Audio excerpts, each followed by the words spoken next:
As the debate over the same-sex marriage plebiscite continues, some are feeling the pressure more than others.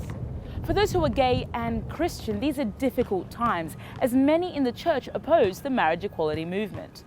Claire Moody visited one church in Perth that's hoping to provide an alternative voice.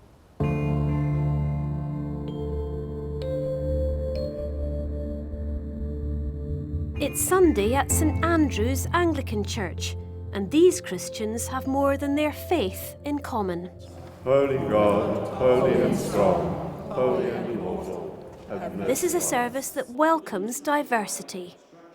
The whole congregation is open to all forms of sexuality, so there are some straight people as well, but largely it is the LGBTIQ community.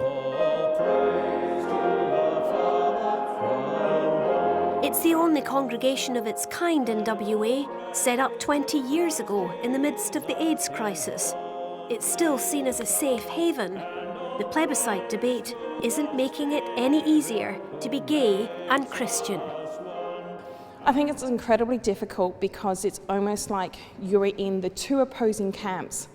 I'm often afraid to tell my friends, particularly in the queer community, that I'm Christian, because they're like, oh, but don't you hate yourself, if you're Christian and gay? And I'm like, no, I do not. And I support gay marriage and I support equal rights and all that sort of stuff because I believe that God is about love, not about hate. For Susie and Samantha Day Davies, who were both Christians when they met each other 5 years ago, this church has special significance. We always knew Father Peter would be willing to marry us, but when we said we're ready to do this, we're ready to actually go through with the wedding now, he said, yep, when do you want to do it? It was the most amazingly wonderful celebration. Gays, lesbians, transgender people, just celebrating. It was just beautiful. This old love will never die. The official ceremony was at the British Consulate in Perth. The couple were able to be married there because Samantha is a dual citizen. Father Peter Manuel was only able to bless their union, but hopes same-sex marriage becomes law within his lifetime. I think if we get away from the idea that the ideal family is mum and dad and a couple of kids with a dog and a cat, we have the opportunity to talk about what makes a good relationship.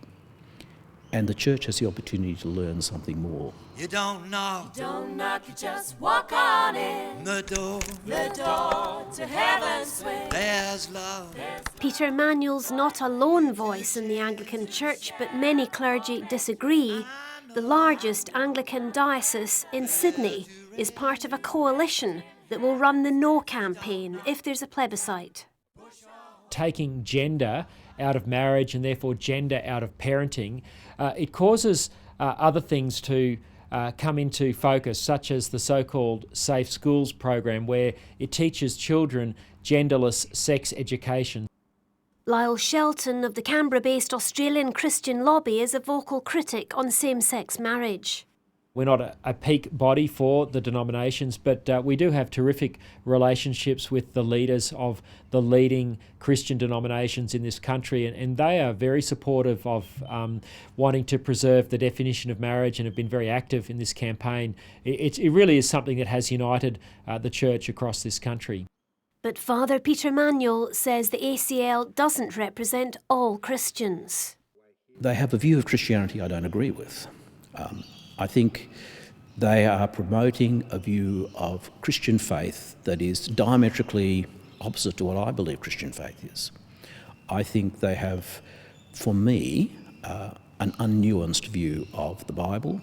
Well, some people will say that, but there are timeless truths in the Bible, particularly when it comes to marriage and family and many other issues, and these are held to by people who hold to Orthodox Christianity, and that is the leaders of all of the denominations in Australia.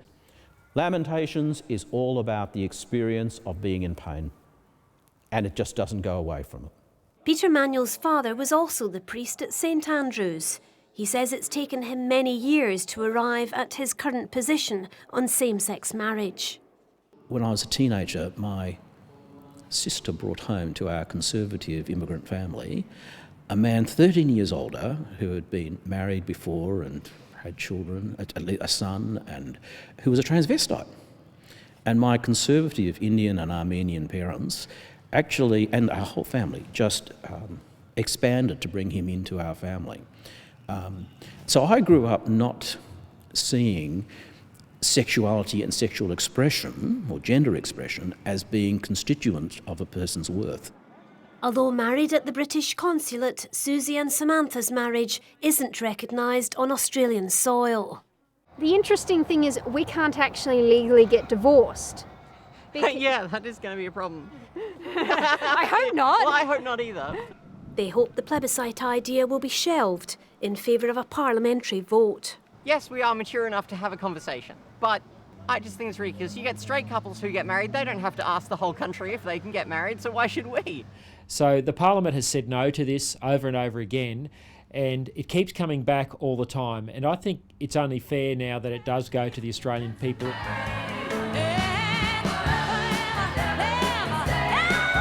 Father Peter Manuel will make his views clear at Western Australia's Gay Pride March in November, marching with other Christians in support of gay marriage.